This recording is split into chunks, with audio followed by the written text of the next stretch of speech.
In Iceland. You kissed my ear in Iceland, next to the breakfast cereals.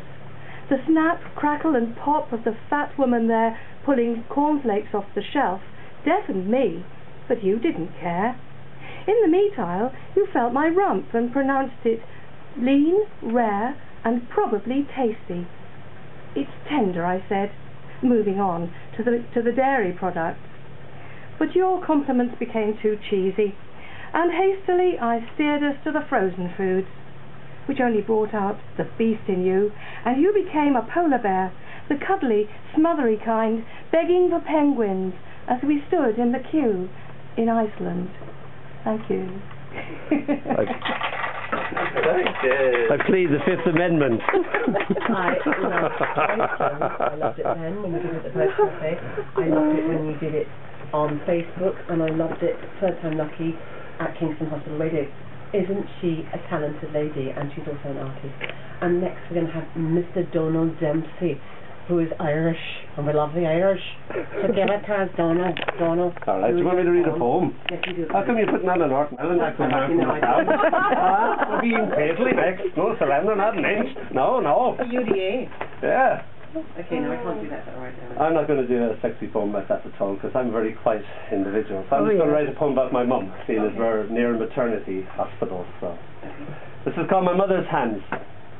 My mother's hands washing potatoes, washing kids, washing pans. My mother's hands on bitterly cold days, pegging yet more washing on a pregnant lion. The lion grown nothing but nappies, her hands blind with the cold. My mother's hands ironing clothes, ironing countless knickers for my 7 sisters. My mother's hands taking my hands in hers, such love, such laughter. My mother's hands patting talcum powder on another baby's bum. Mum being mum. Me kissing my mother's hands for all the done. Oh, hang on a second. That was really beautiful. You know when before you go to bed at night, when you tuck that next to Jan, I can talk about it because it's quite keen. Do you actually do a poem each before sleep you go to bed? It's very strange. We do everything together. I mean, everything together. So we possibly sit naked up in the bed with 2 laptops and going like that, and we can consult each other. What do you think of this? Yeah, you know, but never in the middle of anything. Never, never quite as poetic interrupt us or anything like that. No. It'd be very minimal if we did. We live our own poetry. We write our own poetry. It sort of chronicles our life, our love life, or anything that goes. I believe we've got a request on them. We have. I have. It's there. Oh, thank heaven for that. I didn't know where I put it. We've got it. No, that's the old one. Oh, we lost it. Where have you gone? Here we are. It's for Stuart Rogers, who's in the Coombe ward. The Coombe is a very famous maternity hospital in Ireland, the Coombe. Oh, okay. Billy Mulligan, the pride of the Coombe. Okay. And the song is All Right by Supergrass. Oh my goodness, I like it. Cool. Get up. My mother was a fairly unusual person, and she's not with us anymore, but this is what happened when she was about 45, I think. Retirement plans. When I grow old, said my mother, I'll change my life. I'll rent a garret on the left bank of the Seine in Paris. Give up being a mother and a wife. Spend my days painting. Drink red wine all night. My friends will be artists. Maybe I'll write. But what about Dad? I objected.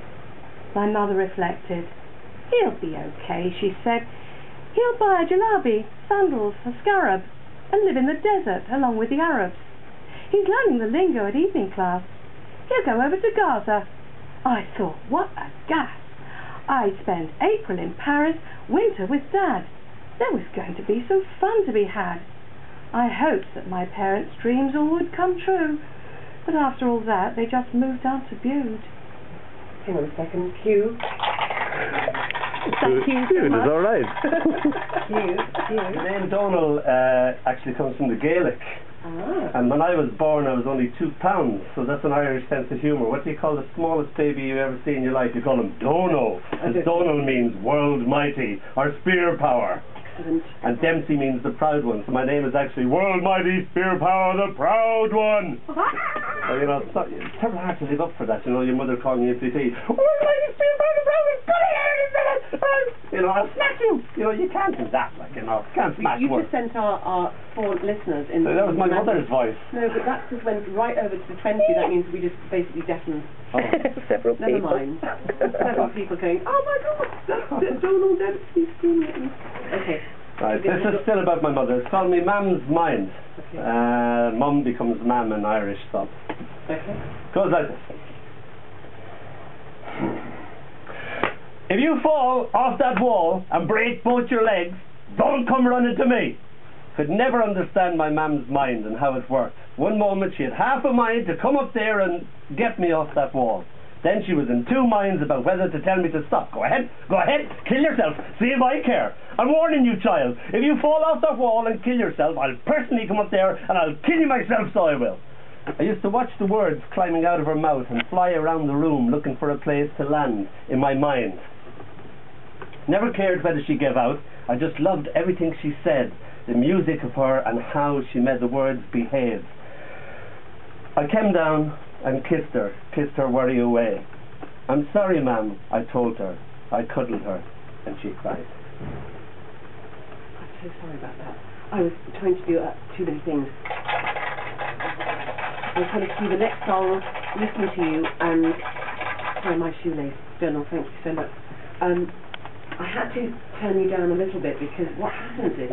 I thought I got very soft towards the end. You're projecting that you're in the poetry cafe and the things were going... James, the manager, was kind of looking and going... So I was trying to do that. But I did, I went under and under the table. It didn't seem to make any difference. I was on the ground reading the last line. I couldn't think any lower. Oh, Donall, you could. I have no idea what I'm doing though. Too many things are happening to me. I don't know whether I'm opening, closing, doing a lesson. That's untrue. That's untrue. So now we're going to do another request, I think, and I'm completely out to lunch. I have no idea what I'm playing next. All right. Do you want me to tell you? Yes, go. All right. This is for John Ottaway in the Cambridge ward, and it's anything but David Essex. So, it's up to you. Okay, then.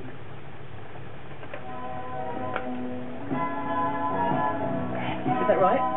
I don't know. Hold me close. Hold me close. Me being very soft instead of very loud and obnoxious. This is called Thank You for Having Me. Oh. Okay? And it's for all the people in the maternity ward.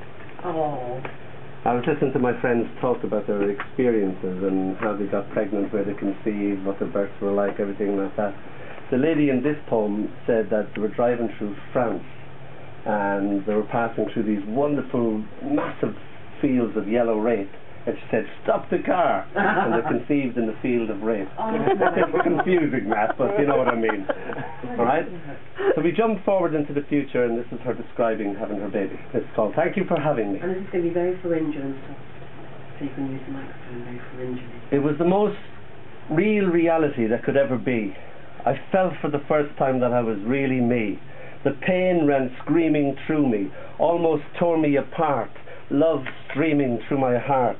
The head crowned, and with a strangulated plop, you popped out. The oddest, oldest, youngest looking creature I had ever seen, as if angry at being born, looking upon me as if to say, what the... And I loved you so much. Oh, yes. That was really beautiful. And can I just say something about Donall's handwriting? It is the most scrummy handwriting that you've ever seen. It looks like he was born in 1622. And he's just had his... Hold on, I just put it up to the mic. Oh my God! Put it up to the mic there. Oh, you do as well. Now, we've got the last request of the day, actually, which I don't know, is it Donall who's going to read? Yeah, great, go for it. This is for my Huckleberry Finn friend. Okay. There's a Huckleberry Hound. I forget now. She's on the Cambridge ward. It's Linda Saunders, and she wants Moon River by good old Andy Williams. Oh, lovely. I love this one.